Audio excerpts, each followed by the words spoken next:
आज आपण बनवणार आहे झणझणीत मसाले भात। त्यासाठी कांदा, कढीपत्ता, कोथिंबीर, बटाटा, मिरची, शेंगदाणे। आता कुकरमध्ये तेल टाकायचं। तेलामध्ये टोमॅटो, कांदा, कोथिंबीर, शेंगदाणे, कढीपत्ता सगळं छानपैकी एकदम भारी परतवून घ्यायचं। छानपैकी परतवलं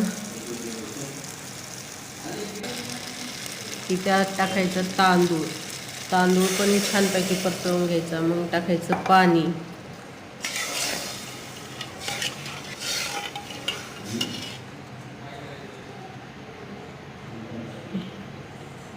आता कुकरला झाकण लावायचं आणि शिट्ट्या देऊन घ्यायच्या छानपैकी।